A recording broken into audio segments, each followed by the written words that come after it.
Welcome to QuickMed Academy, where complex medicine becomes clear in just a few minutes. Have you ever stopped to think about what would happen if your body's own defense system, the very thing that's supposed to protect you, just went haywire and turned on you? Well, today we're diving into exactly that. We're talking about a very serious condition called sepsis. It's a pretty terrifying question, right? But it gets right to the heart of what sepsis is. See, it's not some external bug that's the main enemy. It's more like an internal civil war. And in this explainer, we're going to break down what that really means. So how in the world does a civil war like this even start? Well, it all kicks off with what you could call a dangerous overreaction. And this isn't about having a weak immune system. No, it's about a really powerful one getting its signals crossed in the absolute worst way possible. Now, the two words you really got to focus on here are extreme and uncontrolled. This is not your body's normal, healthy response to getting sick. This is the immune system completely losing its cool, turning its powerful weapons inward and just causing damage everywhere. And this right here is the most crucial point to understand. You could have a pretty common infection, something you'd normally shrug off. But if your body's reaction goes into overdrive, that is what becomes life-threatening. The real danger is the response itself. So what kind of spark can light such a dangerous fire? You might actually be surprised by how ordinary the starting points can be. In fact, sepsis can be triggered by some of the most familiar infections out there. Seriously, it can start almost anywhere. An infection in your lungs, like pneumonia, or urinary tract infection. It could be an infection on your skin, in your stomach, even a simple cut that doesn't get cleaned properly.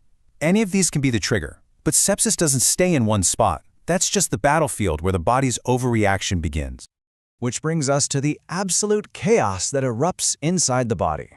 And calling it a civil war is honestly a pretty spot-on way to describe the internal breakdown that sepsis is all about.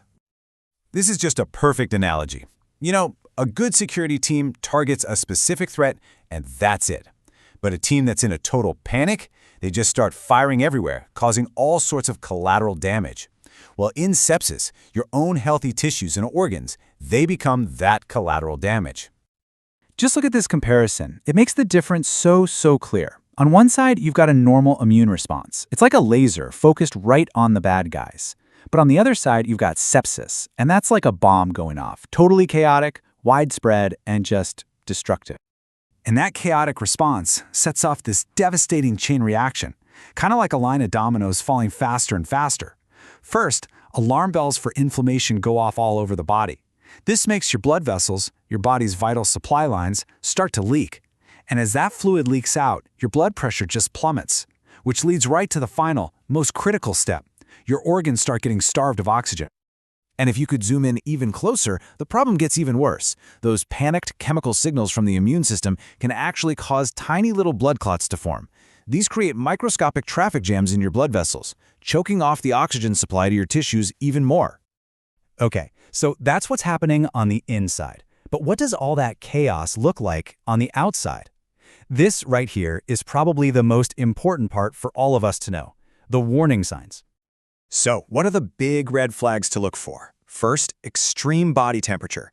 We're talking a high fever or feeling super cold and shivery. Second, sudden confusion or being incredibly sleepy, like you can't wake them up. Third, breathing really fast or having a hard time catching a breath. And finally, look at their skin. If it's suddenly cold, pale, or has blotchy patches, these are all signs the body is in serious trouble. And I really can't stress this enough. Speed is everything. This is not some slow, gradual decline. Sepsis can grab hold and escalate with terrifying speed. Every single minute counts. Now, when that chain reaction keeps going unchecked, it can lead to the most dangerous stage of all, septic shock. And it all comes down to this. Remember those leaky blood vessels and dropping pressure? Well, in septic shock, that pressure basically falls off a cliff. The whole circulatory system is starting to fail. There's absolutely no gray area here. This isn't a let's wait and see situation. Septic shock is an immediate life-or-death crisis, and it demands emergency medical care, period.